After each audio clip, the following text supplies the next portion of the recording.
ओम शांति। Welcome to my channel अबैक tarot. आशा करती हूँ आप सब लोग बहुत खुश हैं। तो आज की करियर गाइडेंस की रीडिंग पे हम करने वाले हैं कि ओवरऑल मार्च मंथ में आप लोगों का करियर फाइनेंस कैसा रहेगा। ठीक है, तो रीडिंग में आगे बढ़ने से पहले बताना चाहती हूँ कि ये ग्रुप रीडिंग होता है, तो ज़रूरी नहीं है हर पॉइंट हर किसी के सिचुएशन के साथ रेजोनेट करे। तो जितना आपके साथ रेजोनेट कर रहा है आपके सिचुएशन के साथ, उसको एज ए गाइडेंस लीजिए और बाकी का पॉइंट्स बाकी लोगों के लिए छोड़ दीजिए। ठीक है, तो आज हम देखेंगे मार्च मंथ में आप लोगों का करियर गाइडेंस के लिए ओवरऑल एनर्जी कैसा आ रहा है। क्या आप लोगों के लिए कोई स्पेशल गाइडेंस है, क्या मैसेज है डिवाइन की तरफ से, आज हम वो चेक करेंगे। ठीक है, चलिए देखते हैं मार्च मंथ में आप लोगों का करियर फाइनेंस कैसे जाएगा। We have the card of Ace of Swords. We have the card of Seven of Wands.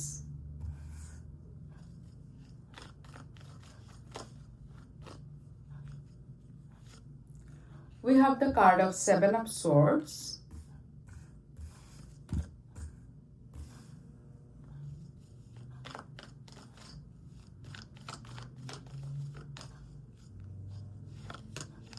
We have the card of Nine of Cups.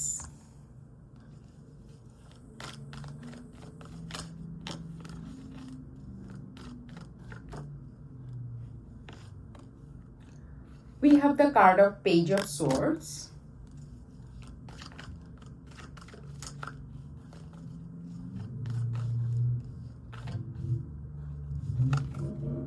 And we have the card of Moon. So the bottom of the deck is Three of Wands. ठीक है, okay.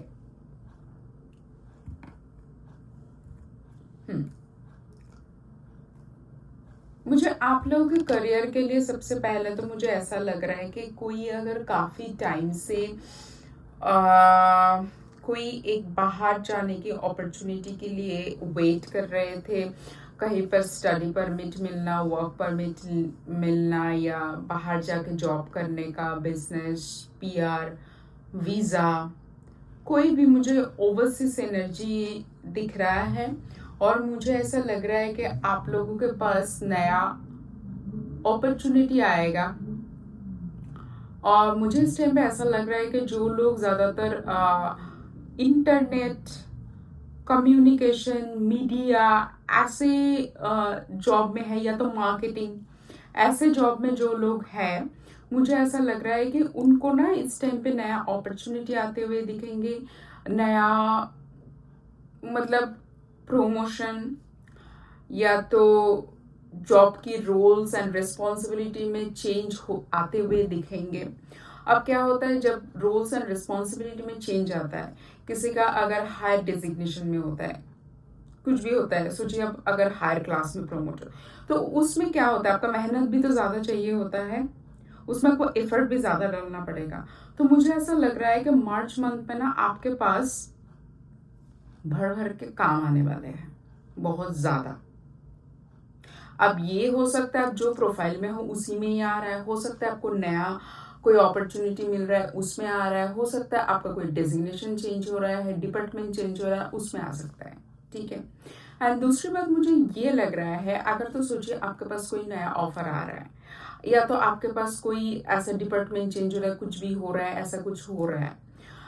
देखिए, इसको सोच के ना कभी घबराना मत कि मतलब आप खुद के ऊपर डाउट मत करना कि हो सकता है कि आपने पास्ट में कहीं पर फेलियर देखा होगा, हो सकता है आपके मन में डर है कि इतना काम मैं कर पाऊंगी, इतना एक्सपेक्टेशन मैं मीट कर पाऊंगी कि नहीं, ऐसा नहीं करना है आपको।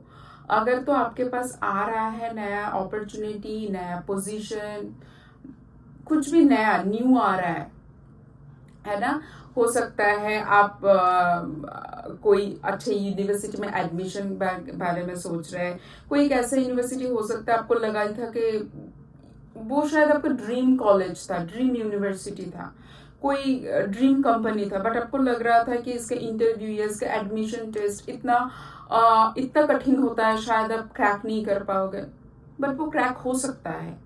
तो अगर ऐसा जरूरी नहीं है ना कि उसी सेम कंपनी का, सोचिए पिछले 2 बार आपने फेल कर गया है, आपने क्रैक नहीं कर पाया, आपका सिलेक्शन नहीं हुआ, इसलिए जरूरी तो नहीं है कि इस बार भी नहीं होगा। सो पॉजिटिविटी के साथ जाइए। हो सकता है कि आपका कोई ड्रीम कंपनी में आपको जॉब मिल जाए, हो सकता है आपका कोई ड्रीम डेजिग्नेशन में मिले, हो सकता है आपका कोई ड्रीम यूनिवर्सिटी में आपको चांस मिल जाए, ठीक है।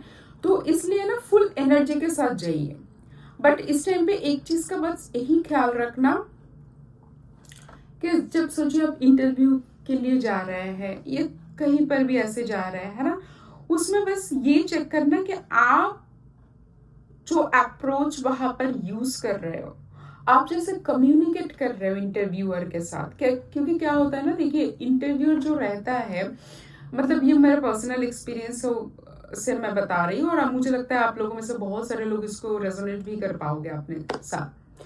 वो उनके एक्सप्रेशन से आपको ज्यादातर टाइम पे कभी समझ नहीं आएगा कि वो आपके आंसर से खुश है कि नहीं है। हो सकता है वो आपके साथ बहुत स्माइल के साथ बात कर रहा है, बट उसी में से ही आपका आंसर, आपका जेस्चर, आपका एटीट्यूड से वो आपको जज कर रहा है, आपको मार्क्स दे रहा है ना। शायद सोचिए 5-6 पॉइंट्स है जिसमें उन्होंने आपको जज कर लिया, आपको मार्क दे दिया, बट वो आपको कभी समझने नहीं देंगे, है ना। वो आपके साथ तो ऐसे बात करेंगे कि लाइक सब कुछ अपना सही जवाब दिया, वो बहुत हैप्पी है, बट वो बाद में पता चलता है ना जब रिजल्ट आउट होता है कि एक्चुअल में सिलेक्शन हुआ कि नहीं। तो इसीलिए आप जब भी कोई इंटरव्यू में जा रहे हो या कहीं पर ऐसे डील भी हो सकता है, तो आप ना बहुत केयरफुल हो के बात करना, मतलब ऐसे मत करना कि या तो आपके बातों से इंटरव्यूअर को खराब लग जाए, या तो आपके बातों से आप खुद ही फंस जाओ कि आपको उसके आगे का आंसर नहीं पता है। तो थोड़ा सा केयरफुल होकर कम्युनिकेशन करना। जो भी अथॉरिटी से आप बात कर रहे हो, जो इंटरव्यूअर हो सकता है यूनिवर्सिटी का प्रोफेसर, मतलब हो सकता है आप कोई डील क्रैक करने के लिए जा रहे हो, तो आपका कम्युनिकेशन पे, आपका बॉडी लैंग्वेज पे, आप क्या बोल रहे हो उसके ऊपर जरूर ध्यान देना, ठीक है। क्योंकि उसके ऊपर ही डिपेंड करता है कि आपको नेक्स्ट स्टेप जिसके लिए आप गए हो, जो ड्रीम को फुलफिल करने के लिए जिसको चेस कर रहे हो, वो आपको मिलेगा कि नहीं, ठीक है। तो ये है आपका करियर का। सो आपके पास अपॉर्चुनिटी आएगा, बहुत सारा ढेर सारा काम आएगा, और मुझे ऐसा लग रहा है आपके करियर के लिए अगर कोई ड्रीम को आप काफी टाइम से चेस कर रहे थे, वो यहाँ आपके खुद के कंट्री में भी हो सकता है, ओवरसीज भी हो सकता है, मुझे लग रहा है आप लोगों में से कुछ व्यूअर्स के लिए वो फुलफिल में भी होगा, ठीक है। अब चलिए हम देखते हैं आपका फाइनेंस का कैसा रहेगा ओवरऑल मार्च मंथ में, ठीक है। मेरे व्यूअर्स के लिए ओवरऑल फाइनेंस कैसा रहेगा।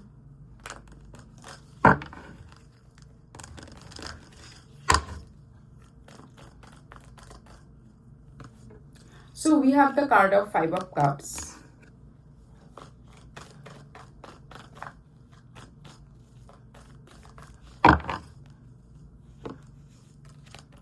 We have the card of 4 of Pentacles.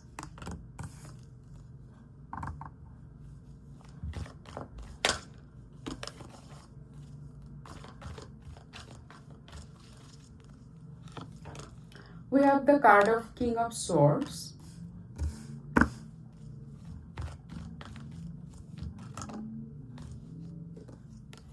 We have the card of Page of Swords.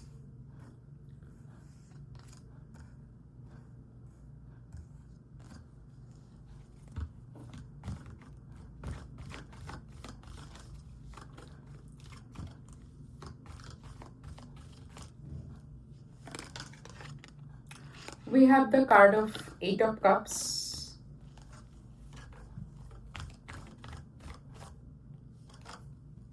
We have the card of Knight of Wands.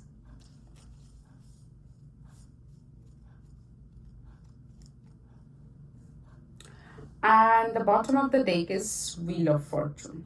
ठीक है? Okay. सो मुझे ये लग रहा है कि आपका ना रिसेंटली बहुत खर्चा हुआ होगा रिसेंटली, ठीक है, और उसी को लेके आप चले गए हो थोड़ा सा, मैं बोलूँ फ्रस्ट्रेशन में, कि लाइक पैसा आ रहा है, पैसा टिक नहीं रहा है।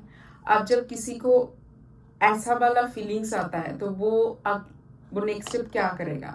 वो पर्सन अपने पास जितने पेंटिकल्स है, जितना पैसा है, उसको सेव करने के लिए सोचेगा, जितना हो सकता है कि उसको सेविंग्स में डाले, उसको उतना खर्चा ना करें जितना आपको लग रहा है कि आपका ऐसे ही खर्चा हो गया है ना, को वैसा खर्चा फिर से ना करें, जितना है अच्छे से सेविंग्स के ऊपर ध्यान दें, सोच समझ के अपने पैसे को खर्चा करें, है ना। तो आपका मेंटेलिटी कुछ ऐसा हो जाएगा कि अच्छा चलो ठीक है, मैंने बहुत इधर उधर खर्चा कर लिया, बट ऐसा शायद मुझे नहीं करना चाहिए। अभी मेरे पास जितना पैसा है उसको अच्छे से प्लान करके इन्वेस्ट करना होगा, प्लान करके उसको खर्चा करना होगा।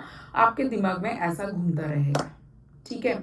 आप ना बहुत दिमाग लगाओगे इस टाइम पे अपने पैसे के लिए, कि मतलब बहुत ज़्यादा प्लॉटिंग करते रहोगे, बहुत सारा स्ट्रैटेजी करते रहोगे कि कैसे पैसा लगाए, कहाँ पर पैसा लगाए, कितना खर्चा करें। अच्छा, मतलब घूम फिर के वही, मतलब पीछे जितना खर्चा हो गया है वैसा हमें नहीं करना है। मुझे शायद नई तरीके से अपने पैसे के लिए सोचना पड़ेगा, नई तरीके से अपने फाइनेंस को मेंटेन करना पड़ेगा, क्योंकि आपके पास ना मतलब बहुत सारा मतलब क्या बताऊँ, मतलब बहुत सारे प्लान है अपने अपने फाइनेंस को लेके, अपने पैसे को लेके। आप चाहते हो बहुत कुछ अचीव करना, मतलब अच्छे कोई एसेट बनाना, ठीक है। आप चाहते हो अच्छा कोई एसेट बन जाए आपके पैसों से। आप चाहते हो कि मतलब आपके पास जितना पैसा आए उतना, मतलब अगर आपका सोर्स ऑफ इनकम अच्छा है, आप चाहोगे कि उसका एक अच्छे तरीके से यूज हो, ठीक है, ये तो आप चाहोगे। बट मुझे ऐसा लग रहा है कि देखिए इतना भी ठीक नहीं है कि मतलब आप एकदम ही खर्चा करना बंद कर दोगे। और मुझे ऐसा लग रहा है कि चलिए मैं और एक कार्ड लेके फिर बताऊंगी, क्योंकि एक चैनल मैसेज है तो मैं कार्ड लेके ही बताऊंगी, ठीक है। मतलब आप बहुत ज़्यादा प्लानिंग करोगे, बहुत ज़्यादा स्ट्रेटेजी अपनाओगे अपने पैसों के लिए, मतलब कैसे आपके खुद के लिए उतना गुड लक लेके आए ताकि आपके पैसों से आप एसेट बना सकते हो, आपके पैसों से आप कुछ कर सकते हो, है ना। आप चाहते हो बहुत ज़्यादा पैसों को सही तरीके से यूज़ करने के लिए, बट मुझे ऐसा लग रहा है कि मतलब जैसे पैसा आएगा, पैसा आप जितना रखने की कोशिश कर रहे हो उतना नहीं रहेगा, कुछ तो सेविंग जरूर होगा, ऐसा बिल्कुल नहीं है। बट क्या है ना, जितना आप चाह रहे हो कि आपका सेविंग्स में रहे उतना शायद नहीं रहेगा, और उसी से ना आप बहुत ज्यादा परेशान हो जाओगे। क्या पता आप रात रात को बैठ के सोचते रहो, मतलब कैसे कैसे इसको, ये जो उथल पुथल आपके फाइनेंस में चल रहा है, ये जैसा आप प्लान कर रहे हो वैसे हो नहीं रहा, उसको उसको कैसे सही करें, ठीक है। मतलब आपका इनफ्लो भी रहेगा और उसके साथ साथ आउटफ्लो भी रहेगा, कुछ तो जरूर जमेगा, मतलब जितना आप चाह रहे हो शायद उतना नहीं होगा, और वो होगा आपका चिंता का विषय आपके फाइनेंस के लिए। And now we have the hierophant, और मुझे ऐसा लग रहा है कि आप ना इसको लेके शायद कोई एडवाइजर, आपके फ्रेंड्स, आपके फैमिली, आपके सिबलिंग्स, मतलब आप ना बात करोगे कि भाई कैसे आप लोगों का फाइनेंस मेंटेन कर रहे हो, मुझे क्या करना चाहिए, ठीक है। तो मुझे एक ऐसा लग रहा है कि now we have the card of ace of pentacles, तो आपको ना नया नया तरीका मिल जाएगा, आपको नया नया इन्वेस्टमेंट प्लान, आपको आपको मतलब आपको समझ आ जाएगा कि यहाँ पैसा रखने से इतना हो सकता है, यहाँ पैसा रखने से इतना हो सकता है। आपके पास बहुत सारे ऐसा अपॉर्चुनिटी आएगा भी, but and we have okay, 6 of 1। So आपके पास बहुत सारे ऐसे प्लान, बहुत सारे हेल्पफुल पीपल आ जाएंगे जो आपको बता पाएंगे कि आपको कहाँ पर इन्वेस्ट करना चाहिए, कितना पैसा लगाने से आपको कहाँ से मतलब प्रॉफिट होगा। बस खाली मैं यही बोलूँगी कि देखिए इतना चिंता मत कीजिए, क्योंकि देखिए पैसा आ रहा है, अगर खर्चा हो रहा है, अगर वो फालतू की खर्चा नहीं हो रहा है, आपका या आपके घर वालों का कोई काम में जा रहा है, तो फिर वो ठीक है ना। वो सोच सोच के इतना रातों की नींद खराब करने की कोई ज़रूरत है नहीं, है ना। डिवाइन आपको दे रहा है तभी तो आप खर्चा कर पा रहे हो, आप ऐसे सोचो। So we have the card within the next few months. So ये मैंने करियर के लिए निकाला था। Now we have the card for your finance. Okay, so the first card is for your career. So this is same within the few months, ठीक है। तो जैसे कि मैंने आपको बताया कि आपके पास नया अपॉर्चुनिटी आ सकता है, आपके पास नया डील, मतलब आप जो भी जैसे हो, जो स्टूडेंट है, जो बिजनेस है, जो इंटरव्यू दे रहा हो, तो आप लोगों के पास ना ऐसा लग रहा है कि ये जो भी चीज आ रहा है, जो न्यू चीज आ रहा है, उसका फुलफिलमेंट होते हुए जो इनिशिएट शायद मार्च मंथ में हो जाएगा। आप लोग बस सोचो, बहुत सारा काम भी आ रहा है, किसी को अगर ओवरसीज भी जाना है, वो एकदम से तो नहीं हो जाएगा ना। So with in few months में वो सेटल डाउन हो जाएगा। जो भी न्यू चीज होने वाला है, जो भी सोचिए अचानक से बहुत ज्यादा काम आ गया, न्यू रिस्पॉन्सिबिलिटी आएगा, वो ना सेटल्ड हो जाएगा विद इन फ्यू मंथ्स में, ठीक है। And for finance we have there is something better, ठीक है।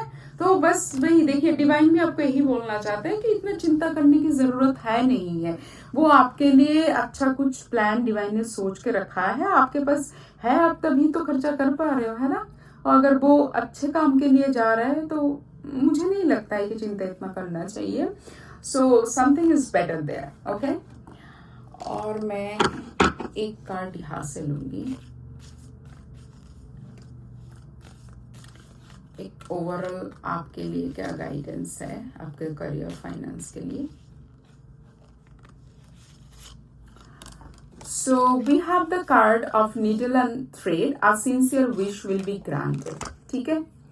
सो ये मुझे ज्यादातर लग रहा है कि आपका जो ये जॉब के लिए आप लोग काफी टाइम से सोच रहे हो, मतलब करियर के लिए, उसमें मुझे ऐसा लग रहा है कि आप लोगों का ना कोई मतलब कोई एक विश जो आप काफी टाइम से सोच रहे हो, उसका फुलफिलमेंट होते हुए दिखेंगे। And now we have the card of Eagle. So ये कार्ड ये बता रहा है Trump over travels and obstacles, ठीक है। तो ये फाइनेंस में जो भी चीज थोड़ा सा ऐसे आ रहा है ना, वो सही हो जाएगा, ठीक है। डिवाइन आपके साथ है, इसमें सिचुएशन में इम्प्रूवमेंट आएगा और सिचुएशन बेटरमेंट की तरफ जाएगा, ठीक है। तो आज का करियर फाइनेंस का रीडिंग यहीं पर ही खत्म होता है। तो मुझे कमेंट सेक्शन में जरूर बताना कैसा लगा आप लोगों को ये रीडिंग, और कमेंट सेक्शन में इस रीडिंग की एनर्जी को जरूर क्लेम करना। थैंक यू यूनिवर्स के, ठीक है। तो आज मैं चलती हूँ, तब मिलेंगे नेक्स्ट रीडिंग पे, तब तक बहुत खुश रहना। Take care, bye, Om Shanti.